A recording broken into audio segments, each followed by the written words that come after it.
కవిత ఇప్పుడు క్లారిటీగా ఉంది. స్పష్టమైన రాజకీయ లక్ష్యాన్ని ఎంచుకుంది. బీఆర్ఎస్ నుంచి సస్పెండ్ అయిన తర్వాత ఆమె తన స్టాండ్ లైన్ తీసుకోవడంలో తడబడింది. తండ్రి నీడను కాదని బతకలేనేమోనని అనుకున్నది. ఆయన సపోర్ట్ లేకుండా మనలేమోనని కూడా భయపడ్డది. కానీ మెల్లగా అందులో నుంచి బయటపడ్డది. అసలు తను బయటకు రావడానికి స్పష్టమైన రాజకీయ లక్ష్యం ఎంచుకొని రాజకీయ పార్టీ పెట్టాలనుకోవడం ఇదంతా కేసీఆర్ వల్లే ఆమె చేయగలిగింది. ఎందుకంటే పరోక్షంగా కవితను రెచ్చగొట్టి అవమానించి నిర్లక్ష్యం చేసి పట్టింపు లేకుండా వదిలేసి అంతా కొడుకు కొడుకు అంటూ జపం చేయడమే దీనికి కారణం. అందుకే మెల్లగానైనా కాస్త లేటుగానైనా అందరూ తిట్టిన తర్వాతనైనా ఇప్పుడు ఆమె మేల్కొన్నది. గోడ మీద పిల్లివాటం వదిలింది. క్లారిటీతో ఉన్నది. స్పష్టమైన స్టాండ్తో రాజకీయం స్టార్ట్ చేసింది. ఇప్పుడు ఆమె పట్ల కాస్త జనానికి ఓ మంచి అభిప్రాయం ఏర్పడుతున్నది. ఆమె భవిష్యత్తులో పెట్టబోతున్న పార్టీకి అంతో ఇంతో మనుగడ కూడా ఉండబోతుంది. ఇదంతా ఎందుకు చెప్తున్నానంటారా? ఆమె కేసీఆర్ను ఈక లెక్క తీసి పారేసింది. తండ్రి గిండ్రి జాంతనాయ్ అంటున్నది. కేసీఆర్ గీసీఆర్ అయితే నాకేంటి అంటున్నది.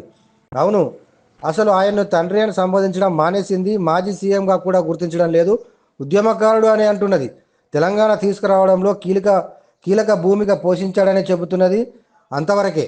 అలాంటి ఉద్యమకారుడిని అన్ని మాటలంటాడా అని రేవంత్ను అరుచుకున్నది ఆమె. అంతేకాదు కేసీఆర్ అసెంబ్లీకి రాకపోవడంపై ఆమె కుల్లం బీఆర్ఎస్ను నడి బజార్లో నిలబెట్టినంత పనిచేసింది.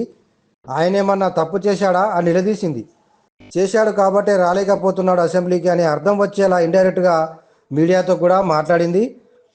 ఆయన రాకపోతే ఇప్పటికే చావు బతుకుల మధ్య ఉన్న పార్టీ మరింకా చచ్చి ఊరుకుంటుందని కూడా కరాఖండిగా చెప్పేసింది. పిల్ల కాకులకు అసెంబ్లీలో మాట్లాడే ఛాన్స్ ఇస్తే జనం ఎవరు వినరని తన ఆగ్రహాన్ని వెలిబుచ్చింది.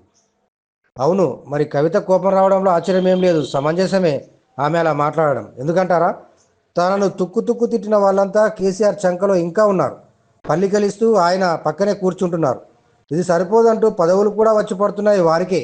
ఇంకా తండ్రి గిండ్రి ఏంటండి?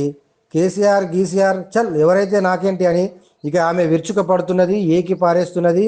నిజాలు నిగ్గు తేల్చుతున్నది. బీఆర్ఎస్ నేతల గుండెల్లో బాంబులు పేల్చుతున్నది. ఆ పార్టీని చీల్చి చెండాడుతున్నది. తండ్రికి మనసున పట్టకుండా చేస్తున్నది. ఒక రాజుని గెలిపించడంలో ఒరిగిన నరకంటాలెన్నో అని దాశరథి చెప్పినట్టుగా తను సీఎం కావడానికి తన కొడుకును ఇప్పుడు సీఎం చేయడానికి ఎంతో మందిని బలిపెట్టిన కేసీఆర్కు ఈ గతి పట్టాల్సిందే.